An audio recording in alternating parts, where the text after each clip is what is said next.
Hi, I'm Dr. Haley Perlus, and welcome to today's Mental Toughness Moment. Thank you, everyone, for sharing your comments and questions. And quite a few comments and questions has been around the concept of choking. And some of you have mentioned the possible choking of Roger Federer in the 2019 Wimbledon tournament against Novak Djokovic. I personally thought of a big story that I've learned about from David Beckham, so soccer or football, depending on where you are, how against Portugal in 2004, he completely missed a penalty, a kick from the penalty spot. It just completely went right into the stands. Or most recently, perhaps you'd be considered choking from New York Giants' Evan Ingram, who dropped the ball in an important third down against the Eagles. Now, I don't know if that's choking for sure. I haven't spoken to them, so I'm not going to completely say that that was choking, but it brings up topic for discussion. And choking doesn't only happen in sports, it also happens in life.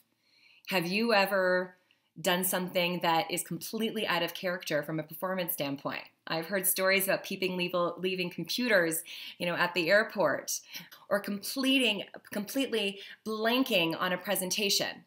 Just making mistakes that are out of the ordinary.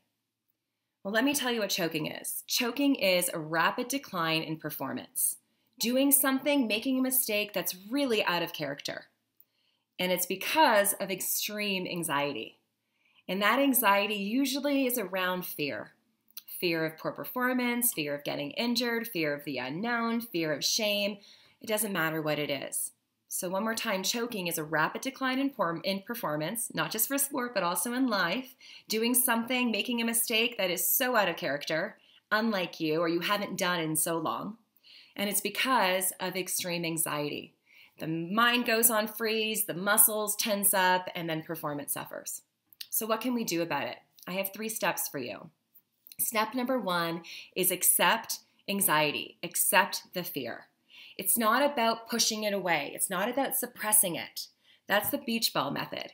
The beach ball method is put yourself in a pool with a big beach ball, and that beach ball represents your anxiety and fears.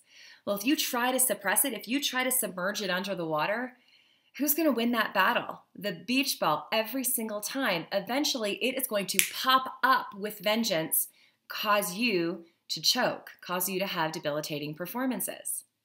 So we don't want to try to submerge it, pretend that it doesn't exist. In fact, accept it and let it just float around the pool. Let it just float around so that you then have space to relax. And when I say relaxation, I'm talking about mind and body. You might physically need to relax your body, or you might mentally and emotionally need to relax as well, or a combination. And then the third step solution to preventing choking again is to then highlight your strengths. And whatever the task is next, focus on that process and focus doing the best you can at that process with the strengths that you already have. In my humble opinion, this is not the time to be improving skill set. I want to take the skills that I already have and focus in on executing those towards the process right in front of me. Recapping, choking doesn't just happen in sports, even though we have quite a few examples of what might be choking. It also happens in life. A quick decline in performance that is due to extreme anxiety and or fear. Solution number 1, accept the fear. Accept that you're afraid so that it doesn't take hold of you. Step number 2, engage in some relaxation techniques, whether it's mind to body or body to mind techniques. And then third, highlight your strengths. What are you good at right now that you can bring to the table and apply to the process? If you have any questions or comments, you know what to do. Leave them in the space provided. And until next time, have a wonderful rest of your day.